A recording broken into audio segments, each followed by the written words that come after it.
pastikan kamu sudah mengklik tombol like, subscribe, lonceng, Ya dan Nabi salam.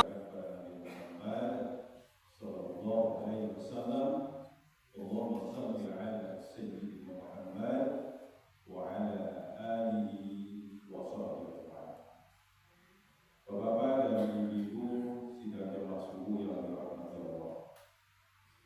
Hari ini kita sudah masuk di hari yang ke-8 di bulan Zulhijjah. Berarti besok kita masuk lagi di hari ke-9. Kemudian Bapak dan Ibu semua hari puasa dan dilanjutkan dengan hari besok. Mudah-mudahan ibadah kita diterima oleh Allah Subhanahu wa Ta'ala. Dan hari ini kalau bisa tidak ada pakai untuk rombongan kita. Bapak dan Ibu, di bulan Zulhijjah ini tentunya ada dua hal yang merupakan kewajiban sebenarnya bagi kita sebagai umat Islam. Kewajiban yang pertama tentu adalah melaksanakan ibadah haji. Tapi tidak semua kita mendapatkan melaksanakan ibadah haji. Ya, tentu adalah melaksanakan ibadah haji ini tentu mempunyai antrian yang luar biasa. Kalau dulu diurus oleh Pak Daud ya, mengurus masalah haji. Luar biasa panjangan dan antriannya. Tapi kita berharap bagi Duyuf Rahman, tamu-tamu Allah itu dapat melaksanakan ibadah haji yang sebaik-baiknya. Dan mudah-mudahan kembali nanti ke tanah air menjadikan haji yang mabrur. Karena haji mabrur itu tidak ada yang diberikan oleh Allah kecuali surga balasan yang luar biasa. Mudah-mudahan kita tahun depan diberikan kesempatan bagi yang belum, ya, karena adalah haji itu adalah merupakan kemampuan ekonomi, ekonomi yang cukup, yang barangkali bisa berangkat. Tapi ekonomi itu tidak menjadi patokan. Kenapa tidak menjadi patokan? Ada juga orang yang tidak memiliki kemampuan. Ada contoh Bapak Ibu mungkin sudah juga tahu, kemampuannya tidak ada, tapi keahlian ada. Ya, jadi setiap orang yang mau berangkat haji, dia titipkan apa? Dia titipkan sendal. Enggak masih dulu ya, masih ingat ya. Sendal dia titip, siapa berangkat tetangga-tetangganya titip sendal. Di bawahnya ini mau dipakai silakan. Nanti kembali dari Mekah, sendal kasih ke saya lagi. Nah, begitu antusiasnya. Ya, untuk melaksanakan ibadah haji. Nah, kebetulan Makkah itu direnovasi dulu ya, direnovasi. Yang dicarinya adalah tukang di Sumatera Barat. Lalu kemudian orang menunjuk karena dia selalu begitu sedang dititipkan menjadikan viral. Jadinya kemudian ketahuan bahwa dia ahlinya adalah tukang. Lalu kemudian dicari orang yang kayak kubu di Bapak Ibu. Lalu dia menjaga keahliannya, kemampuannya, ternyata dia bisa berangkat. Bukan dengan kemampuan ekonomi, tapi keterampilan dia bisa. Jadi bisa juga. Jadi ekonomi bisa juga berangkat. Kemudian juga adalah kemampuan bisa juga berangkat.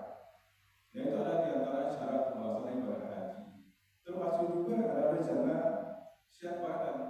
Nah, badan itu penting. Jadi ibadah haji itu sebenarnya ibadah fisik. Saya melaksanakan ibadah haji tahun 2012 umur 49. Itu masih kuat. Jadi kalau sudah tua 70, 80 itu bisa juga. Yang katakan haji itu adalah wukuf di Arafah itu haji. Ketika saya waktu itu ada yang sakit, itu kan dibondong, ya, diangkat dengan tangan itu ke Arafah. Jadi sah juga haji. Tapi ada juga yang waktu saya itu yang gila ada juga. Terpaksa dia tak berangkat. Orang gila itu tidak waras. Jadi gila itu dibawa waktu dari tanah airnya. Tapi lalu kemudian dia bertugas haji, jadi gila juga waktu orang melaksanakan wukuf di Arafah. Sekarang beliau di Rahman siap-siap untuk berangkat ke Arafah. Dan wukuf di Arafah. Nah, ini adalah siapa? Kita mempunyai kemampuan ekonomi, tapi kalau tidak sehat, tidak bisa juga. Ya, tidak bisa juga. Itu syarat. Jadi kesehatan itu penting. Bagaimana kita menjaga kesehatan itu sehingga kita dapat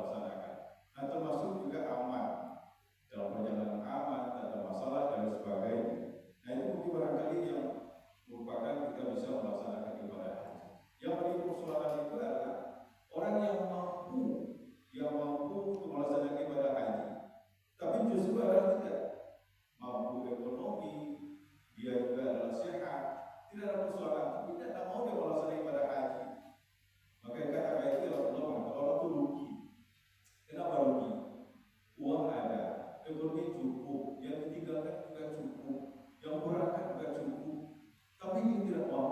Ini bahaya orang dulu. Jadi kalau bisa kita beribadah yang lebih banyak, yang lebih besar pahalanya, tentu di haram itulah yang bagus. Ya, apalagi di bulan Ramadan itu luar biasa kita melaksanakan umrah itu ya, satu bulan itu luar biasa. Di tanah air saja kita diberikan oleh Allah itu karena di asyrin amthalilah ila sab'amiyat bi'ati. Ya, bila 10 lipat ganda sampai 700. Di haram itu kita melaksanakan ibadah itu 100.000 pahala yang diberikan oleh Allah. Kalau Madinah itu 500, kemudian kalau di Masjidil Aqsa itu 1.000. Itu 100.000 coba. Kalau dikata 10 lipat kali atau 10 kali lipat, berapa ya? Apalagi sampai 700. Ya. Di asyrin amthalilah ila sab'amiyat bi'ati, lipat ganda luar biasa itu. Nah, maka oleh karena itu, ya, pahalanya berapa banyaknya juga, dan dosa-dosa kita diampunkan oleh Allah. Nah, itu barangkali kalau kita ingin melaksanakan yang seperti itu. Nah, bagi orang yang mampu dia tidak melaksanakan itu, maka dia akan adalah menjadi orang yang berdosa. Ini ada sebuah hadis kursi yang saya kutip, dan artinya hadis itu adalah hadis kursi itu dari riwayatkan oleh Imam Baihaqi dan Tirmizi. Yang artinya adalah sesungguhnya hambaku yang aku berikan kesehatan badannya, benar aku luaskan rezekinya, tapi dia tidak berangkat naik haji dan tidak mau juga melaksanakan haji sampai waktu 5 tahun. Dia tidak juga berkunjung kepadaku, maka orang-orang tersebut termasuk orang-orang yang tertutup dan orang-orang yang merugi dan sia-sia. Itu Bapak Ibu. Jadi maka oleh karena itu kemampuan itu ada sangat terukur untuk melaksanakan ibadah haji. Kita rugi sudah. Jadi maka oleh karena itu tentu kita adalah melaksanakan ibadah haji itu, apalagi sekarang dengan waktu yang luar biasa lama menunggu. Jadi kalau untuk lebih mudah kita melaksanakan ibadah haji, anak kita misalnya dari sekarang ini kita sudah bisa menyimpan anak kita melaksanakan ibadah haji. Di umur 30, 40 dia sudah bisa berangkat. Tapi kalau kita menunggu 10, 20 tahun akan datang, mudah-mudahan kita sehat. Kalau tidak, tentu waris-waris kita itu yang akan menikmati untuk melaksanakan ibadah haji. Nah, Bapak-bapak dan Ibu sidang jemaah subuh yang dirahmati Allah. Nah, haji ini butuh memang di sana kesabaran. Kesabaran ini memang perlu. Ya, apalagi Bapak Ibu yang sudah berangkat itu luar biasa. Kalau tidak sabar, bahaya. Karena di haram itu kita salat, kadang-kadang berbau dengan perempuan juga. Kadang-kadang salat sunatnya kepala kita jelangkan juga. Mau diapakan, dimarahin juga tidak mungkin juga. Juga dituntut di sana kesabaran, termasuk juga adalah ketulusan dan keikhlasan apa yang kita lakukan.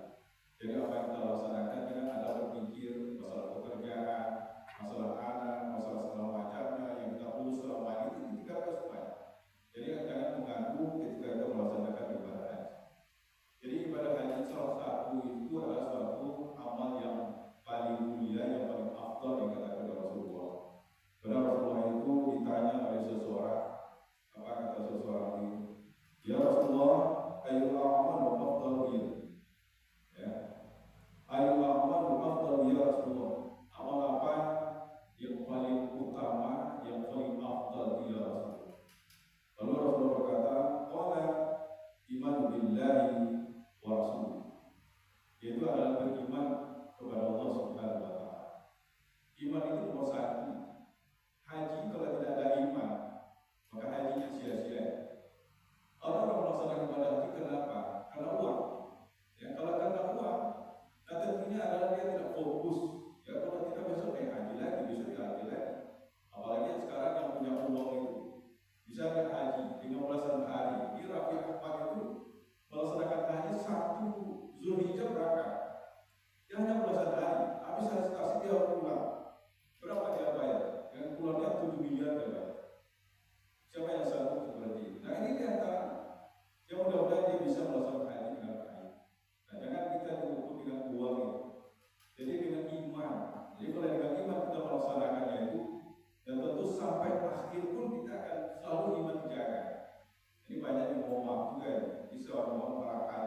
haji, puncak-puncak di apa namanya, di Masjid sekitar Masjid Al-Hijrah. Ini kita bisa menjadi motivator, mengajak orang untuk salat berjamaah. Kasihan juga kita masjid yang besar hanya yang mengisi 2 saf, ya, mengisi 2 saf, ibu juga hanya 1 saf. Pengurus sudah luar biasa, bagaimana mempercantik masjid, tapi para penghuni-penghuninya hanya sedikit. Kasihan Pak Kepala KPK itu sibuk bagaimana mempercantik masjid kita. Ini kalau misalnya ini yang perlu kita tarik. Saya juga waktu masih di Taruku 10-15 bulan. Saya biasa kalau mau suruh masjid salat sunat dulu. Ini biasanya saya di saf yang kelima. Biasanya saya saf kedua, ke saf pertama. Di saf yang kelima juga. Terlambat begitu orang. Luar biasa ramai. Antusiasnya masyarakat di sini luar biasa. Kenapa tidak juga kita tiru yang seperti itu? Itu ada berapa yang haji banyak sudah haji. Tapi dengan haji yang di rumah, jangan di rumah. Tapi itu motivasi orang agar banyak bersama-sama mengaji. Siapa yang mempunyai bilang? Kalau tidak ada lagi orang yang salat ketika juga, Allah akan turunkan azab. Berapa banyak kita lihat di Sumatera Barat ini selalu diguncang oleh azab, musibah, banjir bandang. Ini kita bisa juga sudah kena. Coba kalau tidak ada lagi yang salat ini coba, kita akan kena gitu. Tapi kalau masih ada itu orang salat di sini di masjid kita ini, Allah itu malu memberikan musibah. Malu ya? Malu karena itu inilah yang baru kita motivasi diri tetangga kita misalnya, teman-teman yang baik kita ke masjid. Apalagi imam kita banyak. Pak Dalil luar biasa menjadi imam. Lagi Pak Isru, lagi Pak Hilal, dan lain sebagainya, Pak Dal luar biasa. Tidak ada yang kurang imam, ada. Pak yang selalu bisa jadi imam juga. Nah ini kata ada yang tidak akan bisa jadi imam. Ya, saya belum bisa jadi imam. Ini bapak-bapak dan ibu. Itu yang pertama iman. Jadi iman itu ketika azan berkumandang, tidak ada lagi yang dikerjakan. Jadi orang yang beriman itu bisa dilihat. Idza dzukirallah wajilat qulubuhum. Kalau sudah hanya mendengar azan, mendengar sesuatu orang mengatakan Allah, hatinya gimana juga? Mengelentar tidak? Atau meneruskan pekerjaan? Kalau meneruskan pekerjaan nanti hati iman kita masih belum kuat. Iman kita itu bisa yaqus, yazidu wa yaqus, bisa bertambah, bisa berkurang. Kalau berkurang itu jarang kita beribadah, jarang kita mengingat Allah, makin turun. Iman kita mesti turun. Tapi kalau selalu sholat berjamaah, tiap waktu kita sholat, baca Al-Quran, ini luar biasa. Apalagi bulan Zulhijjah ini banyak hal ibadah yang kita laksanakan. Allah lipat gandakan ini, mulai terasa. Lipat gandakan dulu. Al-Quran mulai kita baca berapa pun, sudah berapa itu kita baca ya. Kalau bisa tambah ya. Tapi justru inilah yang belum kita lakukan di bulan Zulhijjah. Apalagi ini puasa-puasa sunat dan sebagainya ini Bapak Ibu. Ini tidak terlepas daripada iman ini, tidak perlu daripada iman. Yang kedua adalah yang berkaitan dengan kata Rasulullah pada seseorang kita sembahlah saya Rasulullah. Apalagi ya Rasulullah. Yang kedua itu adalah jihad fisabilillah, jihad. Dan jihad ini penting, bukan jihad untuk berperang lagi. Tidak ada lagi yang berperang. Rasulullah berperang untuk mempertahankan ajaran Islam. Sekarang tidak lagi. Jihad dari yang jelek kepada yang baik. Jihad dari malas menjadi lagi. Jihad dari tidak salat ya di masjid sekarang salat masjid. Jihad berubah gitu. Kita belum lagi bertutup kepala misalnya, belum pakai kudawara, belum pakai jilbab. Jihad berubah gitu. Yang biasa malas untuk bersedekah, ayo bersedekah. Apalagi bersedekah pagi itu luar biasa. Itu ada kebiasaan Rasulullah. Dari mulai bangun tidur, salat, kemudian salat qabliyah itu, kemudian salat berjamaah, bersedekah. Waktu subuh kita mencari uang, kita beraktivitas, mulai titipkan semuanya kepada Allah. Ini karena banyak juga yang belum misi, yang belum juga banyak yang kita lakukan. Itu dilipat gandakan, bukan habis kok, bukan habis uang yang kita berikan. Itu Allah kita menitipkan rezeki kepada Allah, Allah ganti. Tapi bukan ganti seperti permainan yang dimasukkan lalu gantinya berlipat-lipat. Yang rezeki kita bisa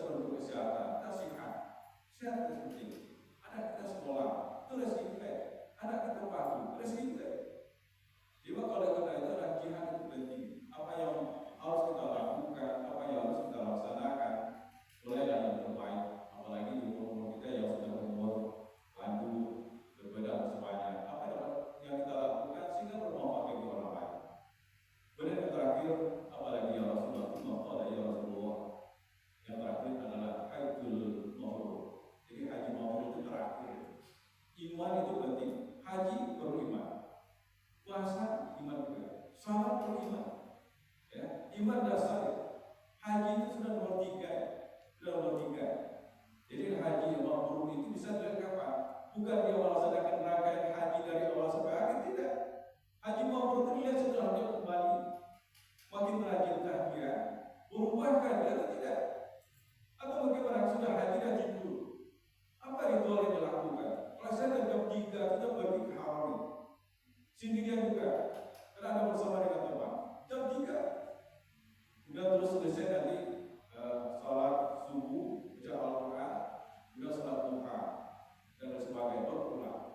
Itu kita lakukan. Nah lalu setelah sampai di tanah air, apa yang kita lakukan? Banyak yang tidur. Malah yang haji yang pulang itu ya tidur. Hanya yang banggakan pergi hajinya, yang banggakan balik hajinya, tapi melaksanakan ibadahnya itu gimana coba? Tidak bertanyakan. Haji mabrur itu setelah dia melaksanakan ibadah haji terlihat biasanya orang mau malah sholat jadi rajin.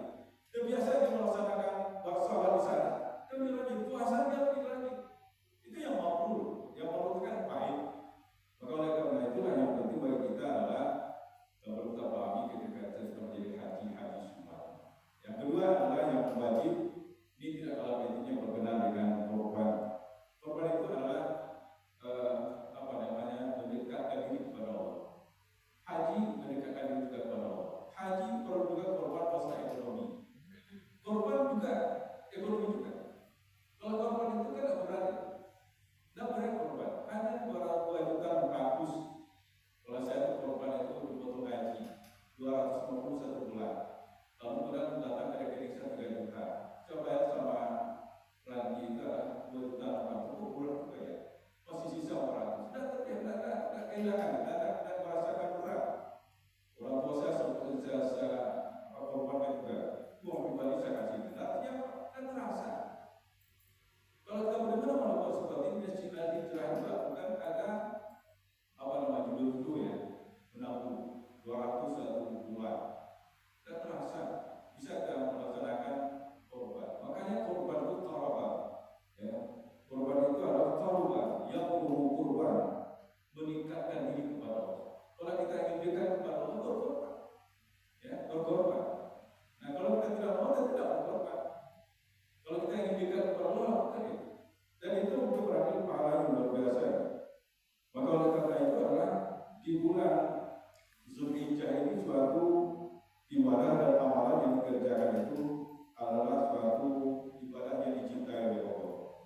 Ini juga hadis yang diriwayatkan oleh Tirmidzi yang dikatakan adalah dalam artinya hadis ini dari Aisyah.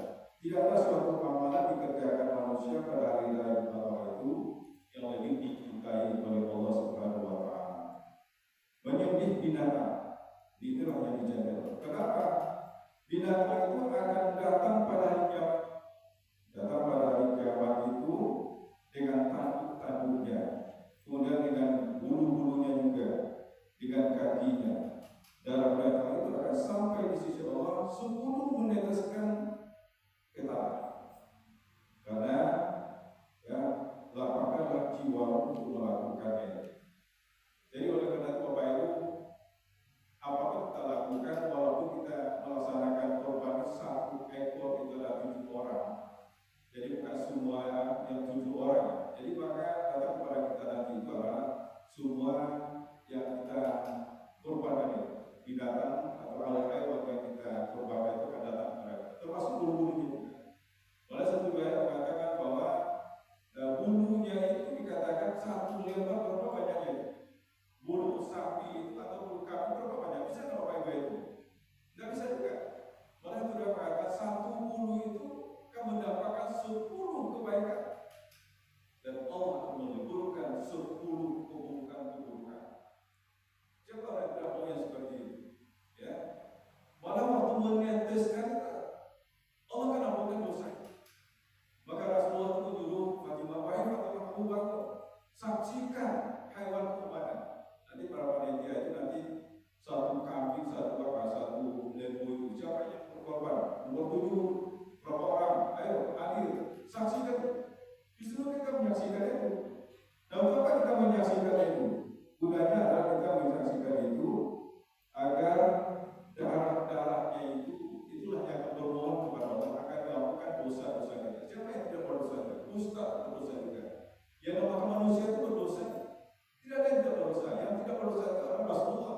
maksud, kepeliharaan. Kami tidak. Jadi maka oleh karena salah satu mendekatkan diri kepada Allah berkorban. Dan korban itu tidak berat. Kalau kita hitung itu, kalau 2.600.000 sebagai 12, 216, 66 lebih atau 817. Dibagi 30 baru 7.300.000, ya 7.300. Tidak berat pada tiap hari. Kalau bapak roh satu bungkus berapa? 20.000, 15.000 juga. Hanya 7.000 saja kita bisa menyisihkan pada tiap hari. Ya, maka kita dengan perbulan aja bisa kita lakukan. Kalau kita lakukan seperti ini, mungkin semua rumah, ketua keluarga itu berkorban semuanya. Kalau kita mau yang melakukan seperti itu, kalau kita mau juga adalah melaksanakan dekat dengan Allah Subhanahu wa Ta'ala. Itu hanya kambing atau yang menjaga kebiasaan seperti itu ya. Kalau melihat pada Nabi Ibrahim apa yang lakukan? Tidak ada yang tandingan Nabi Ibrahim itu dengan manusia yang ada di dunia. Tidak ada tandingan. Siapa presiden akan bisa bandingkan juga? Apa yang dilakukan oleh Nabi Ibrahim itu? Berkorban saja dengan hartanya kambing 100 ekor. Ya. Kemudian belum lagi kerbau 300, unta 100, berapa banyaknya? Tidak ada yang mengandalkan. Presiden mengeluarkan hanya 1 ekor sapi, berarti paling 5 ekor, 10 ekor paling banyak. Nabi Ibrahim ratusan